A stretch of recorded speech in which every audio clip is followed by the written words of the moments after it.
3, 2, 1.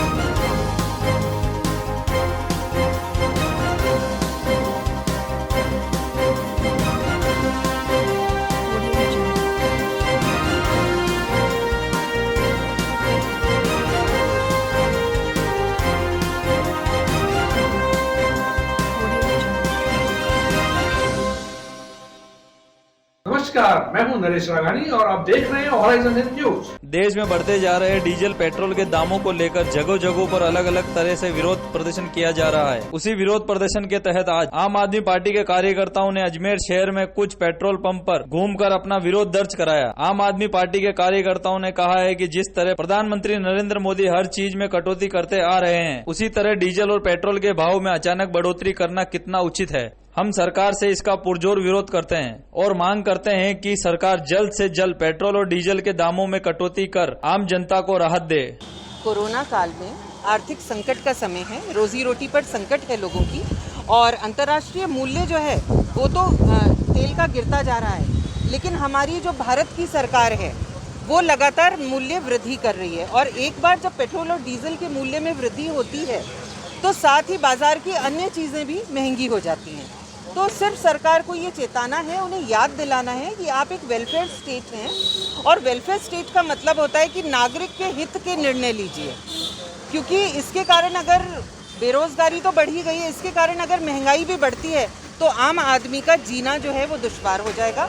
आम आदमी पार्टी ऐसी चीज़ों को जो राष्ट्र से जुड़े हुए मुद्दे हैं, नागरिकों से जुड़े हुए मुद्दे हैं, उनको ज़ोर शोर से उससे उठा रही है, और आप सबके माध्यम से ये अपील है कि सरकार ध्यान दे। आज कहाँ से लेके कहाँ तक निकले? जिला परिषद से हम लोग वॉक करते हुए आए हैं। एक प्रदर्शन है और यहाँ पर एक पहला प्रदर्शन होगा गर्ग पेट्रोल पंप पर और दूसरा बजरंग पेट्रोल पंप। कितने पेट्रोल पंप का प्रदर्शन? आज 2 का ही कीर्ति पाठक। अजमेर जिला कलेक्टर के बाहर बिना परमिशन धरना देने पर एनएसयूआई कार्यकर्ताओं पर पुलिस ने कार्रवाई करते हुए सभी को हिरासत में लेकर कार्रवाई की। एनएसयूआई कार्यकर्ता छात्रों की विभिन्न मांगों को लेकर प्रदर्शन करने कलेक्ट्रेट पहुंचे, जहां पुलिस ने उन्हें धारा 144 का उल्लंघन का हवाला दिया, लेकिन उनके बावजूद भी वह नहीं माने और पुलिस ने सभी छात्रों को बलपूर्वक हिरासत में लेकर जीप में बैठाया। इस कार्रवाई से छात्रों और पुलिस के बीच धक्का मुक्की भी हुई। छात्र संगठन एनएसयूआई पर 7 दिन में यह दूसरी कार्रवाई है। पहले भी उन्हें पुलिस ने प्रदर्शन नहीं करने दिया।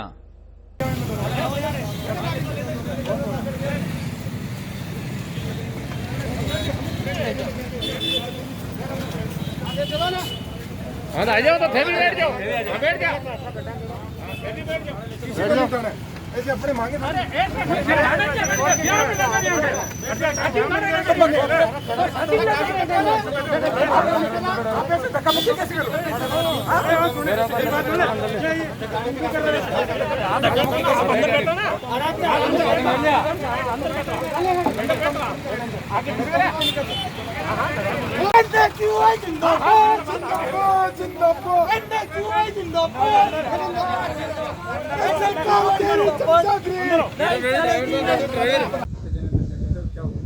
आज एनएसयू अजमेर द्वारा प्रमुख 3 मांगों को लेके, एक फर्स्ट ईयर सेकेंड ईयर को प्रमोट की मांग को लेके, थर्ड ईयर को 10% अतिरिक्त अंक देकर प्रमोट की मांग को लेके, एक 3 महीने का जो ग्रामीण क्षेत्र से स्टूडेंट आते हैं उनके किराए माफी को लेके आज हमने कलेक्टर पे हम धरना दे रहे थे। 4 स्टूडेंट हम बैठ के धरना दे रहे थे।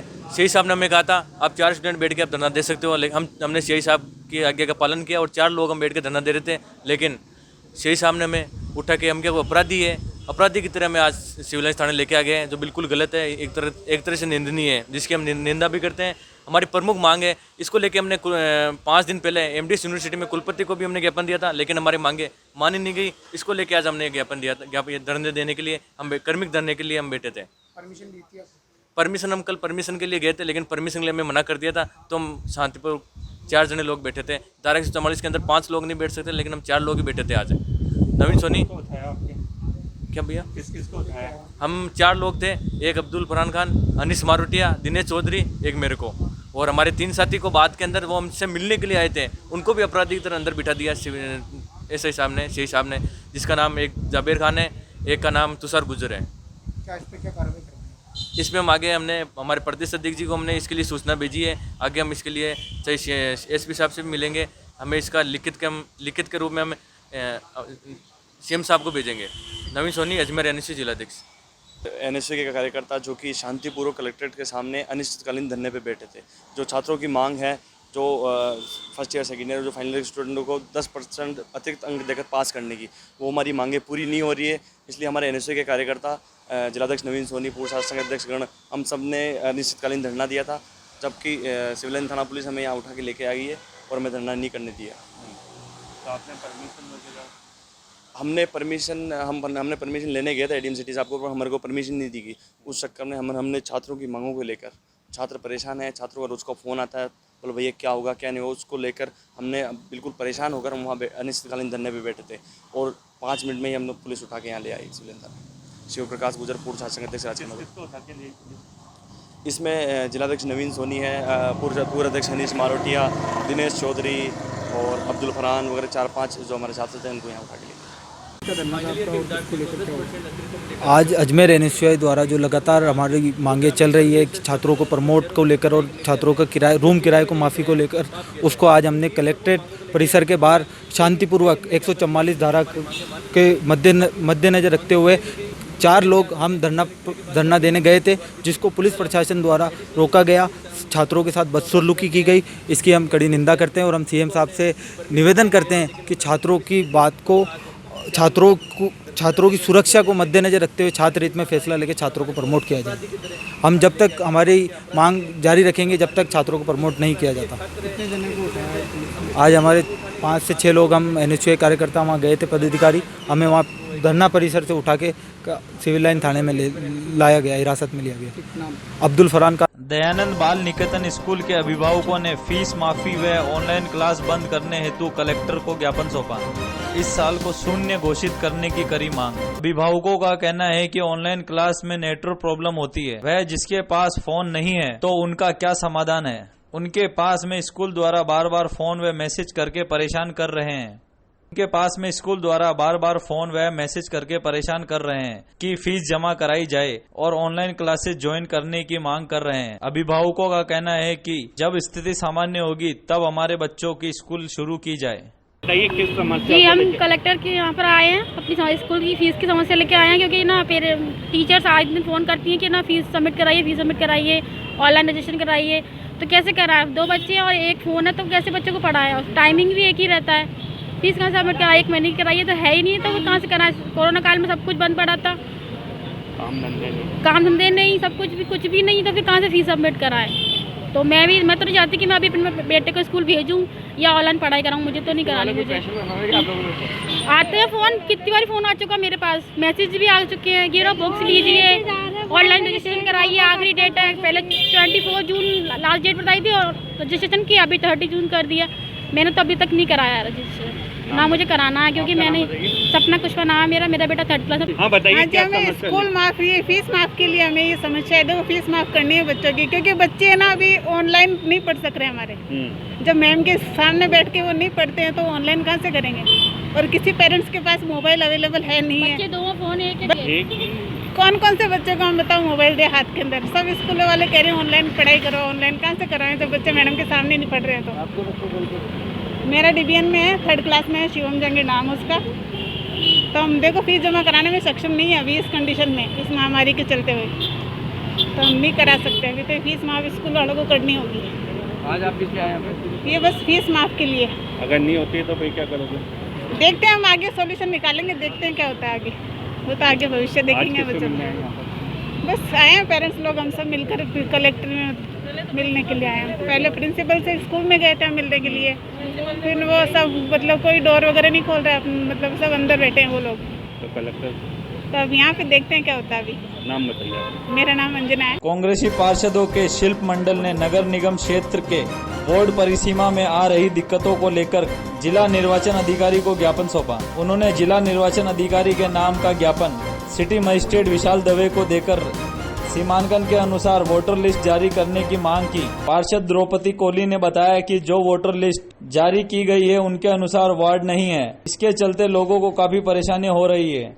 यहाँ तक कि बीएलओ को भी नाम जोड़ने और काटने में परेशानियों का सामना करना पड़ रहा है। उन्होंने बताया कि किसी का वार्ड 40 है तो उसका नाम वोटर लिस्ट में वार्ड 42 में आ रहा है, तो वहीं भौतिक सत्यापन भी बूथ पर किया जा रहा है, जहां बीएलओ भी मौके पर नहीं मिलते हैं। इसके चलते लोगों के नाम कटवाने और जुड़वाने में परेशानियां आ रही है, जबकि नाम जोड़ने व कटवाने की आखिरी तारीख 3 जुलाई है।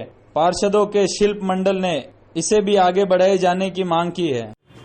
किस संबंध में ज्ञापन? आज हमने मुख्य चुनाव अधिकारी जिला उनको निर्वाचन अधिकारी से मिलने आए हैं। जो वोटर लिस्ट बन रही है वार्डों की, उस संबंध में मिलना है। सारे पार्षदों का एक डेलीगेशन आया है। इसमें ये है समस्या कि जो वार्ड डिवाइडेशन किया गया है, जो सीमांकन किया है, वोटर लिस्ट उस सीमांकन के अनुसार नहीं है। किसी वार्ड की किसी वार्ड में है और जो बीएलओज लगाए उनको भी जानकारी नहीं है कि सीमांकन के अनुसार लिस्ट है कि नहीं है। केवल उनको लगा दिया है और जो भौतिक सत्यापन किया जा रहा है वो केवल वहाँ बैठ के कर रहे हैं बूथ पर, और बूथ पर भी सारे बीएलओज नहीं मिल रहे हैं। इसलिए परेशानी आ रही है लोगों को नाम जुड़वाने में, नाम कटवाने में। तो हम आज इसके लिए इनको एक ज्ञापन देने आए हैं कि भाई जो बीएलओज है जिनकी ड्यूटी लगाई है वो वहाँ मौजूद मिले और लोगों के नाम सही तरीके से जोड़े। जो जिस वार्ड में जो सीमांकन कर चुकी है, नगर निगम का जो सीमांकन हो चुका है प्रत्येक वार्ड का 80 वार्ड का, तो उस वार्ड के अनुसार वो लिस्ट बनाई जाए। वो लिस्ट अभी नहीं बन रही है। जैसे मान लीजिए वार्ड 40 है तो 40 की लिस्ट 42 में चली गई और 42 की लिस्ट 43 में चली गई। तो ऐसे वोटरों को पता नहीं लग पाएगा और अभी वोटरों को पता भी नहीं कि हमारी लिस्ट है कहाँ, क्योंकि लिस्ट भी उपलब्ध नहीं है वहाँ पर। बीएलओस के पास, कईयों के पास लिस्ट भी उपलब्ध नहीं है। तो ये सारी समस्याओं को लेकर हम आज कलेक्टर साहब को एक ज्ञापन दिया है, जिससे कि इसको तुरंत दुरुस्त करके और सही किया जाए, क्योंकि 3 तारीख तक नाम जुड़वाना और कटवाने का समय है और उसी की तारीख भी बढ़ाई जाए। हमने ये भी कहा है क्योंकि समय नहीं है ज़्यादा और लोगों को पता भी नहीं है, इसलिए उसको 7 दिन, कम से कम 7 दिन की तारीख बढ़ाई जाए, जिससे लोगों को पता चल सके और वो अपना नाम सही लिस्ट में जुड़वा सके। द्रौपदी पार्षद, नगर निगम अजमेर। अजमेर राज्य सरकार ने अजमेर नगर निगम में 6 मनोनीत पार्षदों की नियुक्ति कर बुधवार को सिटी मजिस्ट्रेट विशाल दवे, 6 मनोनीत पार्षद शैलेंद्र अग्रवाल, अशोक जैन, विपिन बेसिल, सबा खान, मनवर कायम खानी, ऋषि दारू को शपथ दिलाई गई। हाँ बताइए, मनोनीत पार्षद बनाया जी, कल रात को जब ये खबर, जी बिल्कुल, जब कल रात को ये खबर मिली तो मैं दिल से धन्यवाद देना चाहती हूँ सोनिया गांधी जी का, अशोक गहलोत जी का, सचिन पायलट जी का। हमारे यहाँ लोकल लीडर्स जितने भी हैं, जो हमारे जिन्होंने चुनाव लड़ा था वो प्रत्याशी रहे, हमारे अध्यक्ष विजय जैन जी का, रिजू झुंझुनवाला जी का, इन सब ने मिलकर के अगर हम लोगों के नाम भेजे हैं तो कुछ उन लोगों ने हमें देखा होगा।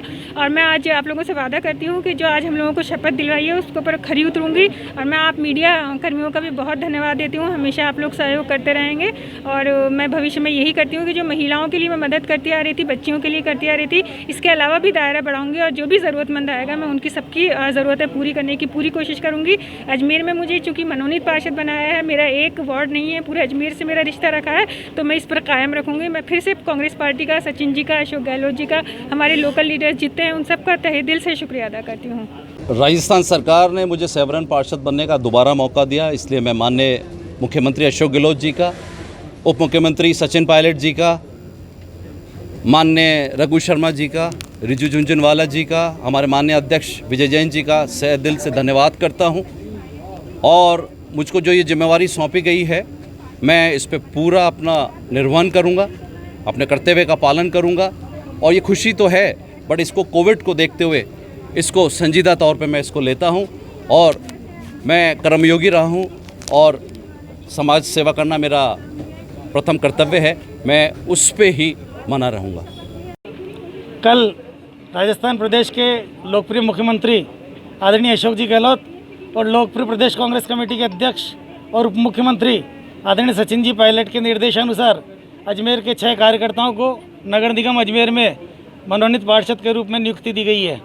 मैं इस नियुक्ति के लिए, जहां हमारे प्रदेश के दोनों लीडर आदरणीय मुख्यमंत्री जी अशोक जी गहलोत, प्रदेश कांग्रेस कमेटी के अध्यक्ष आदरणीय सचिन जी पायलट सहित हमारे यहाँ के जितने भी स्थानीय वरिष्ठ नेता हैं, चाहे वो एक्स एमएलए हों, एमएलए हों, प्रदेश जिला कांग्रेस कमेटी के अध्यक्ष हों, पूर्व अध्यक्ष हों, उन सभी का, और चाहे हमारे यहाँ से जिन्होंने चुनाव लड़ा हो, उन सभी का इस नियुक्ति में महत्वपूर्ण योगदान रहा है। उन सभी का बहुत बहुत आभार व्यक्त करता हूँ। और जिस आशा विश्वास के साथ हमें नियुक्ति दी है, निश्चित रूप से अजमेर की समस्याओं के लिए हम नगर निगम। आज अजमेर नगर निगम में कांग्रेस 6 पार्षद मनोनीत किए हैं। मैं कांग्रेस पार्टी की ओर से, अपनी ओर से इन सभी को बहुत बहुत बधाई देता हूँ। और हमारे मुख्यमंत्री आदरणीय गहलोत साहब और उप मुख्यमंत्री सचिन पायलट जी और पीसीसी चीफ, उनको मैं बहुत आभार प्रकट करता हूँ कि उन्होंने कार्यकर्ताओं को मौका देकर के एक अवसर दिया सेवा करने का। और हम उम्मीद करते हैं कि हमारे 6 पार्षद पूरे शहर का ध्यान रखेंगे और सब मिलकर के शहर के विकास के लिए कार्य करेंगे, ऐसी उम्मीद है। एक बार फिर सबको बहुत बहुत बधाई और माननीय मुख्यमंत्री जी और उप मुख्यमंत्री जी का बहुत बहुत आभार। राजनीतिक नियुक्तियों का दौर शुरू हो गया है। जिस तरह अभी हमारे माननीय सचिन पायलट साहब ने कहा कि हम राजनीतिक नियुक्तियों में कार्यकर्ताओं को बिल्कुल तवज्जो देंगे, और माननीय मुख्यमंत्री जी ने उसी तर्ज पर जो है नियुक्तियां शुरू कर दी हैं, जिसमें अजमेर के 6 पार्षदों को नियुक्त किया गया, जो पार्टी के लिए एक निश्चित तौर पर नगर निगम में मजबूती भी प्रदान करेंगे। और पार्टी के वो कार्यकर्ता जो है सबको एक लंबे समय से कांग्रेस में सेवाएं दे रहे थे, और निश्चित तौर पर पार्टी के कार्यकर्ताओं का इस तरह से मनोनयन होना, कार्यकर्ताओं को उनके मेहनत का प्रतिफल मिलना है। अजमेर के अलवरगेट थाने इलाके में कॉलेज की छात्रा को शादी का झांसा देकर उसके साथ दुष्कर्म करने का मामला सामने आया।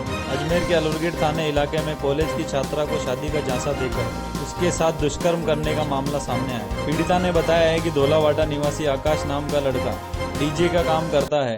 उसने उसके साथ दोस्ती की और शादी करने की बात करी। उसके बाद आकाश उसे कॉलेज के बाहर बाइक पर बैठाकर ले जाता और उसके साथ गलत काम करता। अब आकाश ने उसके साथ शादी करने से मना कर दिया और धमकी दे रहा है कि अगर किसी को कुछ बताया तो उसके परिवार वालों के साथ अच्छा नहीं होगा। पीड़िता ने मामले को लेकर पुलिस में आकाश के खिलाफ दुष्कर्म का मामला दर्ज कराया, जिस पर पुलिस ने मामला दर्ज कर जांच शुरू कर दी। कल एक युवती ने मुकदमा दर्ज करवाया था, अपने परिवार के साथ आई थी। उसने कहा कि एक लड़का है जो कि धोलावाटा की तरफ का रहने वाला है, जिसका नाम आकाश मेहरा है। उससे उसकी दोस्ती हो गई थी और उसने शादी का झांसा देकर उसके साथ में यौन शोषण किया, नशीला पदार्थ पिलाकर यौन शोषण किया, जिससे वो प्रेग्नेंट हो गई है। इसी मामले को लेकर उन्होंने मुकदमा दर्ज करवाया। अनुसंधान जारी है, मेडिकल मुआयना वगैरह करवा दिया है और उसके बयान वगैरह हो गए हैं। अनुसंधान जारी है। राष्ट्रीय चिकित्सा दिवस पर अजमेर के जेलन हॉस्पिटल के डॉक्टर और नर्सिंग कर्मी निकले कोरोना पॉजिटिव। 2 चिकित्सा कर्मियों सहित 9 अन्य पॉजिटिव मामले आए सामने। 10 की हालत गंभीर। जिले में कोरोना महामारी की रफ्तार थमने का नाम नहीं ले रही। 2 चिकित्सा कर्मी सहित 9 अन्य पॉजिटिव मामले सामने आए। 10 की हालत गंभीर है। जिले में कोरोना महामारी की रफ्तार थमने का नाम नहीं ले रही। बुधवार को कार्डियोलॉजी विभाग से 1 चिकित्सक व महिला नर्सिंग कर्मी सहित सामने आने के बाद आंकड़ा 533 तक पहुंचा।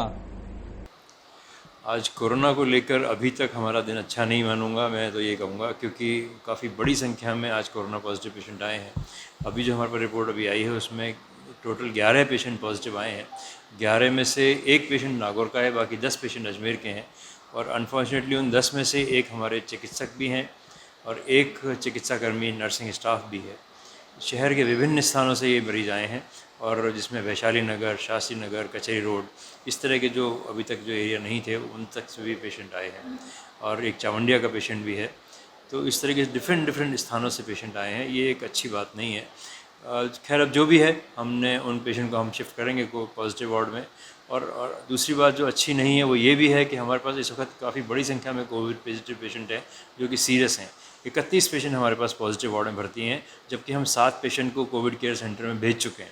उसके बाद भी हमारे पास 31 पेशेंट भर्ती हैं। इन 31 में से हमारे पास में 6 पेशेंट बाईपैप मशीन पर हैं और 4 पेशेंट ऑक्सीजन पर हैं। तो ये 10 पेशेंट तो मेरी नज़रों में सीरियस हैं। इसके अलावा जो बाकी बचे मरीज़ हैं उनको कोमॉर्बिडिटी है, किसी को डायबिटीज़ ज़्यादा आ रही है, किसी किडनी थोड़ी प्रॉब्लम है, किसी को सेप्टिसीमिया है, किसी का निमोनिया भी ठीक नहीं हो रहा है। तो ये सब पेशेंट एक तरीके से सीरियस हैं, जिनको कि हम यहाँ अपने यहाँ भर्ती रखकर उनका इलाज कर रहे हैं। और कोविड सस्पेक्ट वार्ड में भी काफ़ी बड़ी संख्या में पेशेंट हैं, लगभग 54 पेशेंट कोविड सस्पेक्ट वार्ड में हैं। लेकिन उसमें यूँ प्रॉब्लम नहीं है, क्योंकि वो सारे के सारे पेशेंट वो हैं जो कि ऑपरेशन के लिए कोविड की जाँच कराते हैं। इन्हीं ऑपरेशन के लिए जो कोविड की जांच कराए हैं, उन्हें मैं आपके लिए बताऊं कि 4 पेशेंट ऐसे थे जो ऑर्थोपेडिक का ऑपरेशन, हड्डी का ऑपरेशन कराने आए थे, वो पॉजिटिव निकले हैं। तो आपके माध्यम से मैं सबको एक रिक्वेस्ट करना चाहता हूं, जो हमारा अब तक का एक्सपीरियंस है, सबसे बड़ा प्रोटेक्शन, सबसे बड़ा बचाव कोविड का जो है वो मास्क है। पूरे भक्तिभाव से मास्क को पहने, हर वक्त पहने, मास्क के एटिकेट को ध्यान रखें और किसी भी सूरत में बिना मास्क के अपनी कोई भी आउटडोर एक्टिविटी नहीं करें। और विशेष रूप से उन लोगों को भी मैं सलाह देना चाहता हूँ कि जो लोग घर में हैं और जिनके कोई लोग बुज़ुर्ग घर में हैं, जिनको कोई कोमॉर्बिडिटी या अन्य बीमारियों वाले लोग घर में हैं, वो हो सके तो जो लोग घर से बाहर जाते हैं वो भी घर में मास्क पहने उन लोगों के सामने। इसमें कोई शर्म की बात नहीं है, कोई तकलीफ़ की बात नहीं है। मास्क कोई तकलीफ़ नहीं देता, ज़िंदगी से बढ़ के क्या तकलीफ़ होती है। अगर आप ठीक रहेंगे तो फिर सब कुछ ठीक रहेगा, अगर आपको कोई नुकसान हो गया तो फिर क्या होगा, सोचिए परिवार का। तो मेहरबानी करके हमेशा से अपना मास्क पहने, इसमें कोई शर्म नहीं करें। सर आज डॉक्टर डे था, डॉक्टर डे को क्या संदेश देना चाहोगे? डॉक्टर डे था, हमारे लिए बहुत गर्व की बात है कि हमारे लिए पूरा देश डॉक्टर डे मनाता है। डॉक्टर एक ऐसा प्रोफेशन है जिसके आगे सारे प्रोफेशन नतमस्तक होते हैं। सारे प्रोफेशन क्या, हर इंसान नतमस्तक होता है, क्योंकि डॉक्टर अपने से ज़्यादा अपने मरीजों की ध्यान रखता है। और ये सब चीज़ें शायद मेरे ख्याल से आज इस कोरोना काल में सब ने फील करी होगी। जहाँ लोग अपने सगे संबंधी को हाथ लगाने से डर रहे हैं, उनसे मिलने से डर रहे हैं, वहाँ डॉक्टर उसके पास जाकर उसके पूरा इलाज करने की कोशिश करता है, उसको बचाने की कोशिश करता है। अपनी जान से ज़्यादा उसको अपनी मरीज़ की जान की ज़रूरत होती है। मैं तो क्या संदेश दूंगा, मैं तो इतनी सी बात कहूँगा कि डॉक्टर को उसकी इज्जत करें, डॉक्टर को एक इंसान समझें एटलीस्ट। ये सब मैं तो मेरे हिसाब से मैं बेकार की बात मानता हूँ कि डॉक्टर भगवान है। डॉक्टर बिल्कुल भगवान नहीं है। डॉक्टर एक साधारण सा इंसान है, उसके भी इमोशन है, उसकी भी शारीरिक आवश्यकता है, उसकी भी तकलीफ़ें हैं। उनको ध्यान में रखते हुए डॉक्टर को कोऑपरेट करें, डॉक्टर के ऊपर प्रेशर नहीं बनाएं, डॉक्टर को कोऑपरेट करें, डॉक्टर की मजबूरियां भी समझें। हर हालत में डॉक्टर आपको पूरी रिलीफ नहीं दे सकता है। डॉक्टर को वो सब चीज़ें आपको मुहैया करानी है जो डॉक्टर कहता है। डॉक्टर कहता है कि आप परहेज़ करें तो आप परहेज़ करिए। मैं कहता हूँ मैं मास्क पहनिए, मास्क पहनिए। अगर आप मास्क नहीं पहनेंगे फिर कहेंगे साहब हमको कोरोना हो गया, तो कोई क्या कर लेगा, या तो आपकी मूर्खता मानी जाएगी। और फिर कहते हैं साहब कि डॉक्टर साहब आपने हमको तो ये तकलीफ़ हो गई, बचाया नहीं, ये वो इधर, ये सब बेकार की बातें हैं। डॉक्टर की सलाह मानिए तो वो डॉक्टर की सही इज्जत है। डॉक्टर के कहने पे चलिए, वो डॉक्टर की सही इज्जत है। इज्जत के साथ साथ इसमें आप ही का भला है, डॉक्टर का कोई भला नहीं, आप ही का भला है। आप अगर ऐसा करेंगे तो आपका परिवार, आपका स्वयं स्वस्थ रहेंगे। अजमेर के कृष्णगंज थाना इलाके में एक नाबालिग 10वीं की छात्रा के साथ सरकारी टीचर द्वारा अश्लील हरकत करने का मामला सामने आया, जिसके बाद छात्रा ने टीचर के खिलाफ पुलिस थाने में मामला दर्ज कराया। थाना अधिकारी दिनेश कुमावत ने जानकारी देते हुए बताया कि छात्रा ने मॉडल स्कूल के टीचर नरेश प्रजापत पर उसके साथ अश्लील हरकतें करने का आरोप लगाया है, जिसमें उसने बताया है कि कल जब वह परीक्षा देकर केंद्र से बाहर निकली तो नरेश प्रजापत ने उसे अपनी बाइक पर बैठाया और घर छोड़ने की बात कही, लेकिन वह उसे अपने घर ले गया और वह वहां उसके साथ अश्लील हरकतें की। छात्रा ने बताया कि घटना के बाद वह जब अपने घर पहुंची और परिजनों को घटना की जानकारी दी और पुलिस ने छात्रा की रिपोर्ट पर टीचर नरेश प्रजापत के खिलाफ विभिन्न धाराओं में मामला दर्ज कर जांच शुरू कर दी। ये एक सारण विद्यापीठ में पढ़ने वाली एक छात्रा ने मुकदमा दर्ज कराया है कि मैं 10वीं क्लास की छात्रा हूं और मैं एग्ज़ाम देने महात्मा गांधी स्कूल में गई थी। वहां पे एग्ज़ाम देने के बाद में जब बाहर निकली तो मेरे को मॉडल स्कूल के अध्यापक नरेश प्रजापत बाहर मिला, जिन्होंने कहा कि मैं आपको घर छोड़ देता हूं। ऐसा कह के उन्होंने मेरे को मोटरसाइकिल पर बिठाया और अपने घर लेके गया और वहां मेरे साथ उन्होंने छेड़छाड़ की तथा मुझे किस किया। और इसके बाद में जब मैं वहां से बच के भागी और उसके बाद में वो मेरे पीछे पीछे आया और मैं अपने किसी सहपाठी के साथ बैठ के घर आई। घर आने के बाद में जब मैंने घर वालों को सारी बात बताई तो फिर आके थाने पे इन्होंने रिपोर्ट दी, जिस पर प्रकरण विभिन्न धाराओं में प्रकरण दर्ज किया गया है और अनुसंधान जारी है। किसके खिलाफ? Naresh Prajapat second grade teacher है जो इसमें मॉडल स्कूल में अध्यापक है। नहीं, ये इसके बारे में अभी जानकारी हासिल की जाए। हाँ, बच्ची नाबालिग है। क्या हुआ था आपके साथ और कब की घटना है? मैं कल सुबह 7:45 बजे यहाँ घर से निकली थी पेपर देने के लिए। गणित का पेपर था कल मेरा 10th क्लास का। पेपर देने गई थी मैं, वहाँ से पेपर जैसे समाप्त तो मैं बाहर आई थी। बाहर नरेश प्रजापत सर खड़े थे जो मॉडल स्कूल में पढ़ाते हैं, टीचर है वहाँ के सर, गवर्नमेंट वहाँ पे पढ़ाते हैं। फिर उन्होंने मुझे बोला कि मैं घर छोड़ देता हूँ, तो मैंने पहले मना करा, नहीं सर मैं चली जाऊँगी। उन्होंने बोला मैं उसी तरफ जा रहा हूँ, छोड़ दूँगा। तो फिर मैं बैठ गई, ऐसे बहाने उनको बैठाया। फिर घर आधे रास्ते में उन्होंने बोला कि ना मैं अपने घर चलते, पानी वानी पी के फिर निकलेंगे वहाँ से। मैंने बोला सर नहीं, मेरे घर पे पानी पी लेंगे। उन्होंने नहीं 2 मिनट लगेंगे, चल के आते, मेरे घर पास में ही है। फिर अपने घर लेके गए। फिर उन्होंने मुझे बोला कि घर के अंदर गए, घर पे कोई नहीं था, पूरा घर सुनसान पड़ा था। घर के अंदर गए, मैंने बोला सर अभी चलते, मम्मी घर पे चिंता कर रही थी। फिर उन्होंने सिर्फ हैंड वॉश कर ले, पानी पिलाया, फिर थोड़े बैठाया बेड पे। उन्होंने बोला कि ना अपना रोल नंबर लिखवा दे। तो मैंने बोला सर नहीं रहने दो, ज़रूरत नहीं इसकी। बोला लिखवा दे, मैं देख लूँगा। फिर अपना रोल नंबर लिखवाया। फिर उन्होंने वो एकदम पास आने लगे, मेरे गले में हाथ डाला और किस करने लगे, ज़बरदस्ती करने लगे। जैसे मैं वहाँ से भागने लगी तो मुझे पकड़ने भी लगे थे। मैं वहाँ से बाहर निकली, जैसे करके बाहर निकल के बाहर आई तो बाइक लेके पीछे भी आए थे मेरे। तो मैं बोला मुझे बैठ, मैं घर पे छोड़ दो। मैंने बोला नहीं सर मैं चल जाऊँगी। तो वहाँ से फिर जैसे बाहर आई ना रोड तक, उन्होंने मेरे क्लास का सहपाठी मिल गया था, उनको मैंने बोला कि मुझे घर छोड़ दो। फिर उन्होंने मुझे घर पर ड्रॉप किया। मुकदमा दर्ज कराया आपने? जी सर। कौन से स्कूल के अंदर वारदात हुई है? कौन से स्कूल में लगाया था? महात्मा गांधी। कहाँ पर है ये स्कूल? ये वैशाली नगर। सर का नाम क्या है? नरेश प्रजापति। क्या उम्र होगी सर की? 45-40 हो गई। ये कौन से स्कूल में पढ़ाते हैं वैसे? Model school. आपने मुकदमा दर्ज कराया? जी सर। कौन से थाने में? किशनगंज थाने में। शादी का झांसा देकर देश शोषण के मामले में सिविल लाइन थाने में मुकदमा हुआ दर्ज। डिग्गी बाजार निवासी पीड़िता ने नाका मदार निवासी प्रियाद द्वारा प्रेम जाल में फंसाकर शादी का झांसा देकर दुष्कर्म करने के मामले में सिविल लाइन थाने ने मामला दर्ज कर जांच शुरू कर दी। देखिए ये परिवादियाँ हैं डिग्गी बाजार की। इन्होंने थाना बाजा पर एक प्रकरण दर्ज करवाया जिसमें उन्होंने बताया है कि नाका मदार का रहने वाला प्रयाग जैन से उसकी मुलाकात स्नैपचैट के जरिए हुई थी। स्नैपचैट के जरिए उनके बातों का सिलसिला चला था। उसके बाद व्हाट्सएप नंबर भी दोनों ने एक दूसरे से आदान प्रदान किए थे और लगभग साल भर से उनकी दोस्ती चल रही है। इस दौरान वो कई जगहों पर साथ घूमने भी गए हैं। उन्होंने ये भी अपने परिवार में बताया है कि ये जो आरोपी है वो उनको जगह जगह घुमाने लेके जाता था और उसके साथ अश्लील हरकतें करता था। 15/6 को भी दिनांक को भी MDS यूनिवर्सिटी पर ले जा करके उसके साथ दुष्कर्म करना उन्होंने बताया है। इस पर हमने प्रकरण दर्ज किया और उसका अनुसंधान कर रहे हैं।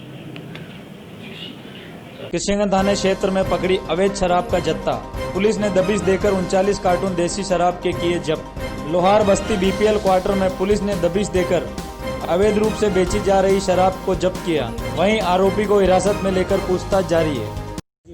ये लॉकडाउन के अंदर इलीगल लिकर जो है उसको लेके काफ़ी इन्फॉर्मेशन मिल रही थी और उस पर हम बहुत टाइम से काम भी कर रहे थे। SHO किशनगंज के पास एक इन्फॉर्मेशन सरसरी तौर पे आई कि यहाँ पर है और कमलेश कांस्टेबल द्वारा उस इन्फॉर्मेशन पे जब वर्क किया तो आज सुबह हमने दबिश दे के 39 कार्टन देसी शराब के जो हैं वो BPL क्वार्टर्स के पास एक रामगंज का निवासी है जो यहाँ पर रह रहा था उसके पास से जब्त किए हैं।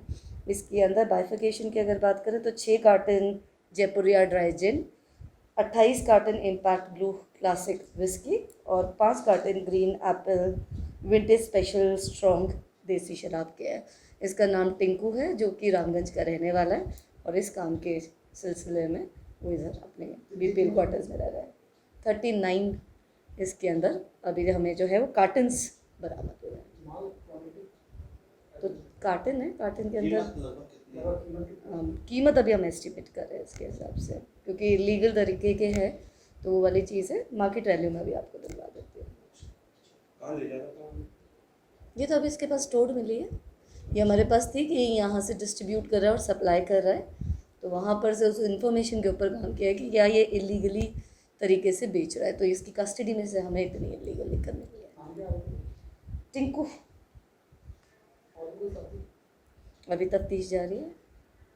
अजमेर संभाग के सबसे बड़े जवाहरलाल नेहरू मेडिकल कॉलेज के सभी डॉक्टर्स ने डॉक्टर डे के उपलब्ध में Rajasthan medical college teacher association ने अजमेर शाखा द्वारा एक साइकिल रैली का आयोजन किया गया। साइकिल रैली का शुभारंभ मेडिकल कॉलेज के प्राचार्य डॉक्टर वीर बहादुर सिंह द्वारा आनासागर लिंक रोड चौपाटी से शुभारंभ किया गया। यह साइकिल रैली लगभग 3 से 4 किलोमीटर यात्रा पूरी कर मेडिकल कॉलेज परिसर में समाप्त हुई।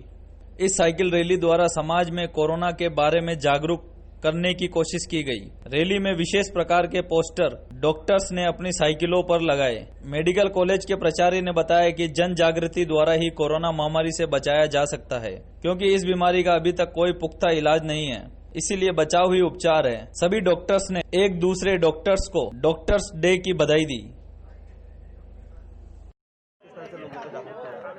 जैसा कि आप सभी को विदित है, आज 1 जुलाई का दिन है जो कि डॉक्टर्स के लिए एक विशेष महत्व रखता है। आज का जो डे है वो पूरी इंडिया में डॉक्टर्स डे के रूप में सेलिब्रेट किया जाता है, क्योंकि इसी दिन हमारे चिकित्सा से जुड़े एक महान डॉक्टर BC रॉय का जन्मदिन होता है। उसकी याद में हम लोग ये डे मनाते हैं।